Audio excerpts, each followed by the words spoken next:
أعوذ بالله من الشيطان الرجيم. بسم الله الرحمن الرحيم. ولقد أخذ الله ميثاق بني إسرائيل وبعثنا منهم 12 نقيبا وقال الله إني معكم لئن أقمتم الصلاة وآتيتم الزكاة وآمنتم برسلي وعزرتموهم وأقرضتم الله قرضا حسنا لأكفرن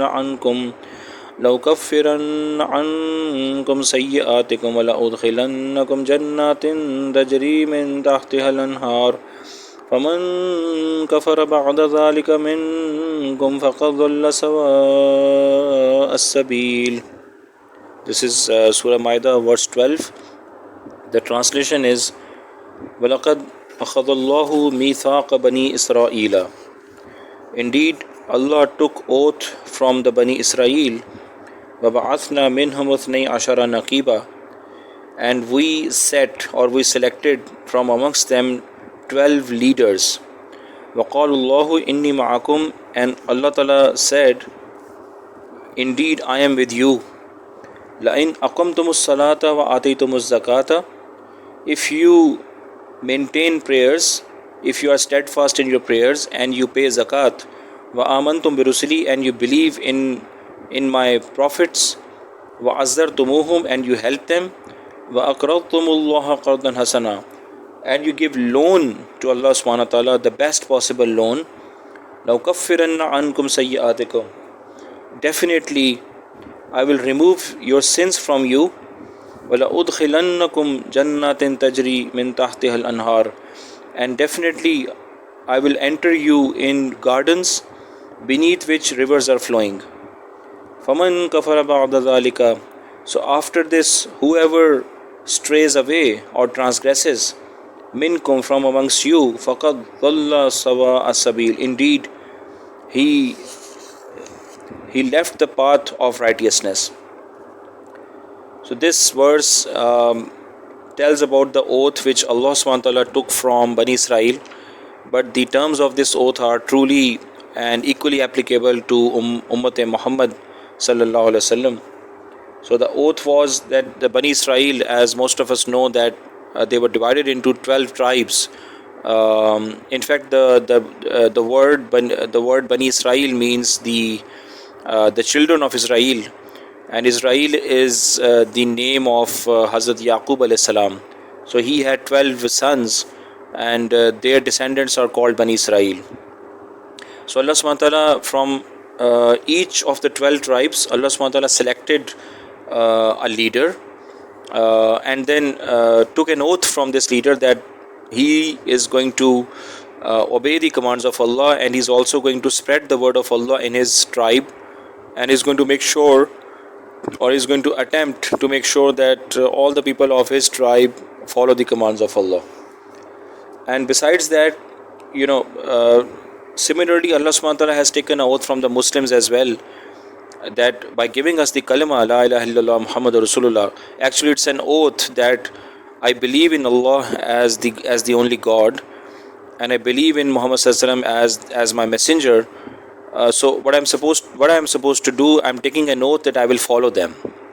So that's for a very logical thing, because Allah subhanahu wa ta'ala expects us to follow religion, to do some sort of work, to enter paradise. And in this world, if you want to take work from somebody, you give him a contract.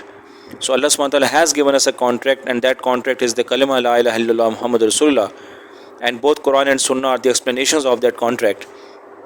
So the Bani Israel, Allah subhanahu wa ta'ala said that if you are steadfast in your prayers, aqamtumus salah.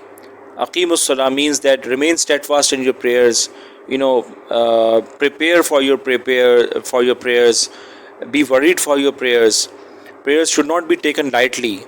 So you should spread the word for prayers. You should make arrangements for prayers. There should be an environment when the azan comes.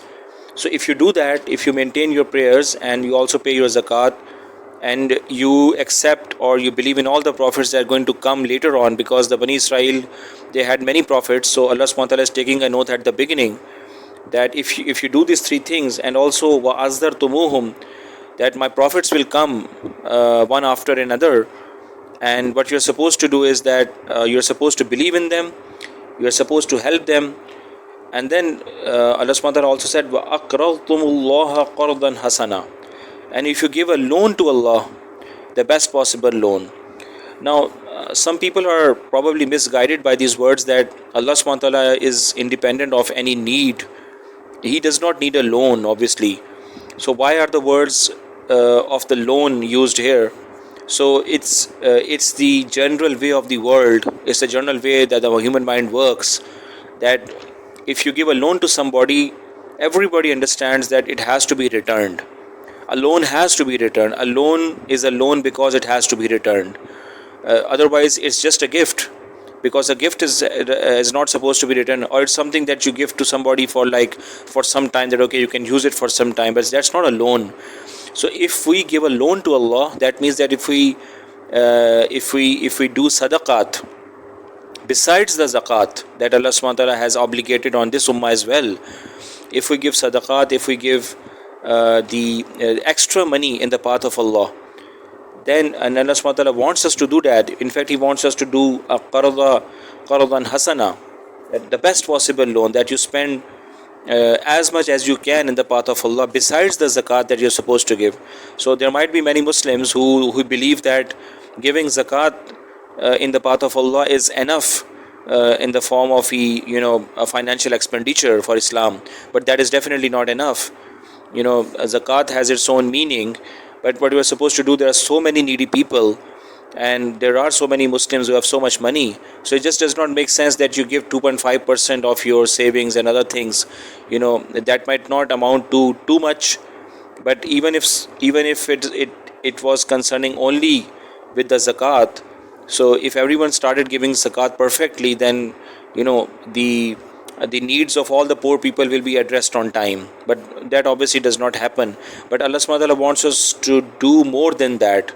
He wants us to give nafali sadaqat as well. So we should try that, because there's a hadith of Prophet sallallahu alaihi wasallam. The summary of the hadith is that your money does not decrease with sadaqah. That means that it's always going to increase. If we believe that we are giving it for Allah and we have the proper ikhlas, then definitely that money will increase. So that is what Allah subhanahu wa ta'ala took the oath from Bani Israel, and that is what is expected from us as well, because we are the ones who are reading the Quran right now. So we should maintain our prayers, we should give zakat, we should follow Muhammad sallallahu alaihi wasallam, and we should help Muhammad sallallahu alaihi wasallam by propagating his religion, by learning his religion, and by securing his religion. So there are so many works of deen that we can do, and besides that, we should also give a loan to Allah, because it is 100% definite that Allah subhanahu wa ta'ala is going to give us back. If we give sadaqat in the path of Allah, even if it is just one unit of currency, or 5 units of currency, or 100 units of currency, any amount that we give in the path of Allah, or anything that we give in the path of Allah, Allah subhanahu wa ta'ala is definitely going to recompense us for that. That is why He has used the word qarz here. So it does not mean that Allah is in need of anything, but that means that Allah wants you to give. Allah is definitely willing to give you back. There is no doubt about it that it's not going to come back. It is definitely going to come back, and it's going to be more than you expect. So it's a pity if we don't profit from such a beautiful oath that Allah subhanahu wa ta'ala has taken from the Muslims, and we should be really thankful to Allah subhanahu wa ta'ala. And after that, Allah subhanahu wa ta'ala is giving us good news that if you do all of this, O Muslims, if you do all of this, then I am going to remove your sins. La ukaffiranna, that definitely I am going to remove your sins from your nama amal, from the book of deeds. Your sins will be removed, and I am going to definitely make sure that you enter the gardens under which the rivers are flowing. So that's a guarantee. Allah subhanahu wa ta'ala is giving us a double guarantee.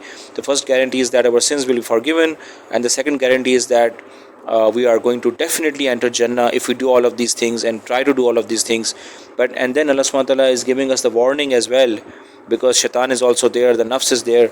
So Allah subhanahu wa ta'ala is giving us a warning. فَمَنْ كَفَرَ بَعْدَ ذَلِكَ مِنْكُمْ فَقَدْ ضَلَّ سَوَاءَ السَّبِيلِ.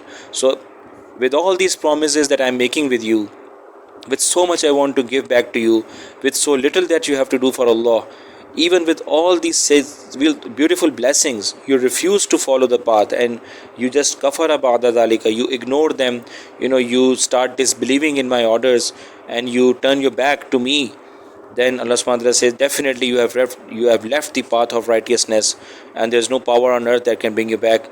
May Allah subhanahu wa ta'ala give us the tawfiq to act on all these things. Assalamu alaikum.